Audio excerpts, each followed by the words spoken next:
قطر اس وقت دنیا کے امیر ترین ممالک میں سے ایک ہے۔ تقریباً 11,500 مربع کلومیٹر پر مشتمل اس ملک کی فی کس آمدنی تقریباً $1,20,000 ہے، جو کہ دنیا کے کسی بھی ملک سے زیادہ ہے۔ ایک زمانے میں برطانوی راج کے تحت ایک غریب ملک، قطر اب دنیا کے امیر ترین ممالک میں سے ایک ہے۔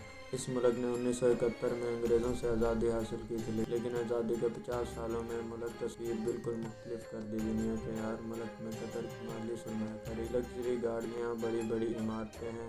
آج اس ملک کو دیکھ کر ایسا نہیں لگتا کہ کبھی اس ملک کے لوگ مچھلی بیچ کر اپنی روزی کماتے تھے۔ قطر دنیا کا امیر ترین ملک کیسے بن گیا؟ کیسے قطر کے رہنے والوں نے اپنی قسمت کا صفحہ ہی پلٹ دیا؟ صادق ٹی وی کی ویڈیوز میں آپ کو خوش آمدید۔ تو آئیے چلتے ہیں اس ویڈیو کی۔ قطر جنوبی مغرب ایشیا کا ایک ملک ہے، جس کی سرحد شمال میں متحدہ عرب امارات، مشرق میں سعودی عرب، مغرب میں بحیرہ عرب اور جنوب میں بحرین سے ملتی ہے۔ اس ملک کی آبادی 28 لاکھ ہے۔ قطر عثمانی صوبہ بصرہ کا ایک حصہ تھا، بعد میں برطانوی حکومت کے تحت تھا۔ قطر نے 3 ستمبر 1971 کو برطانیہ سے آزادی حاصل کی اور شیخ خلیفہ بن حمد الثانی ملک کے امیر بن گئے۔ 1995 میں ان کے بیٹے شیخ حمد بن خلیفہ ثانی نے جانشین بنایا اور ان کی قیادت میں قطر دنیا کے امیر ترین ممالک میں سے ایک بن گیا۔ قطر بنیادی طور پر ملک کی معدنی و دولت سے مالا مال ہے۔ قطر میں قدرتی گیس اور تیل کے وافر ذخائر ہیں۔ وینزویلا اور انگولا جیسے ممالک معدنی دولت رکھنے کے بعد بھی اپنی قسمت نہیں بدل پائے، لیکن قطر اپنے ملک کے معدنی وسائل کا صحیح استعمال کرنے میں کامیاب رہا۔ یہی وجہ ہے کہ قطر دنیا کا امیر ترین ملک بن گیا ہے۔ یہ کام قطر کے شاہی خاندان کے حکمران احمد بن خلیفہ الثانی نے کیا۔ قطر میں سب سے پہلے معدنی وسائل 1940 میں دریافت ہوئے تھے، لیکن قطر کے لوگوں کی زندگی میں کوئی تبدیلی نہیں آئی۔ پھر 1970 میں قطر کا دنیا کا سب سے بڑا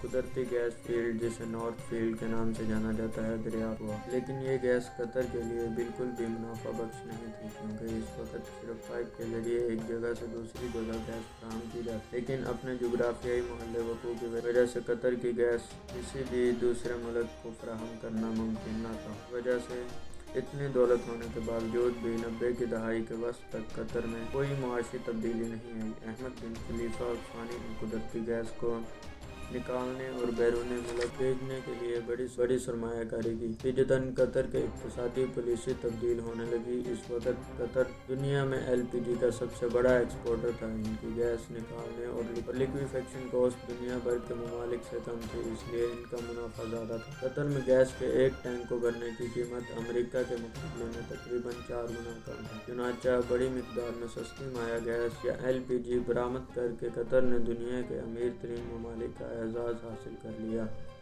اس کے علاوہ امیر حامد بن خلیفہ نے 2005 میں قطر انوائرنمنٹ اتھارٹی کے نام سے ایک تنظیم قائم کی تاکہ قطر کے معدنی وسائل ختم ہونے سے ملکی معیشت کو تباہ ہونے سے بچایا جا سکے۔ قطر کی اس کمپنی نے معیشت کو مضبوط بنانے کے لیے دنیا بھر میں سرمایہ کاری کی۔ اس وقت قطر کی دنیا کے بیشتر ممالک میں مالیاتی سرمایہ کاری ہے۔ ان کی سرمایہ کاری ہر جگہ، یعنی کارپوریٹ دفتر، عمارتیں، ہوٹل، اپارٹمنٹس، ریئل اسٹیٹ۔ قطر لندن شہر میں 15 اسکائی اسکریپرز میں سے 34% کا مالک ہے۔ اس کے علاوہ قطر انویسٹمنٹ اتھارٹی بھی روس میں سینٹ پیٹرزبرگ ایئرپورٹ کا 25% حصہ رکھتی ہے۔ قطری حکام نے نیویارک کے مرکز میں مینہٹن میں $5 بلین کی سرمایہ کاری کی ہے۔ قطر انویسٹمنٹ اتھارٹی دنیا کی مشہور ملٹی نیشنل کمپنیوں کے حصص کی مالک ہے، مثال کے طور پر Volks vegan, shell, بارکلیز bank, Uber وغیرہ۔ یہاں تک کہ روس کی سرکاری تیل کمپنی روسنیفٹ بھی اسی فہرست میں شامل ہے۔ یہ کمپنی لگژری برانڈ ویلنٹینو اور مشہور فرانسیسی فٹ بال کلب پیرس سینٹ ٹیٹین کی مالک ہے۔ اس کے علاوہ عالمی سیاست میں قطر کا بڑا انفلوئنس ہے۔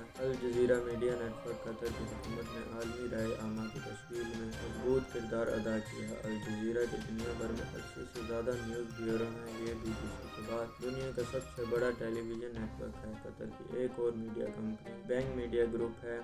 اس گروپ کے پاس 60 کھیلوں اور تفریحی چینلز ہیں، جو 43 ممالک میں 7 مختلف زبانوں میں نشر ہوتے ہیں۔ اس کے علاوہ اس گروپ نے مشہور امریکی فلم پروڈکشن کمپنی میرامیکس فلمز کو بھی خرید لیا۔ 2003 میں جب سعودی عرب سے امریکی فوجیوں کا انخلا ہوا تو قطر نے امریکی فوجیوں کے لیے ایک فضائی اڈہ بنانے کے لیے کئی ارب ڈالر خرچ کیے۔ 11,000 امریکی فوجی قطر میں 2 اڈوں پر تعینات ہیں۔ قطر نے طاقت کا توازن برقرار رکھنے رکھنے کے لیے ترکی اور ایران کے ساتھ دوستانہ تعلقات بحال کیے۔ ایک طرف وسائل کی فراوانی، سرمایہ کاری کا مضبوط نظام، دوسری طرف بین الاقوامی انفلوئنس نے قطر کو دنیا کے امیر ترین اور معزز ترین ممالک میں سے ایک بنا دیا۔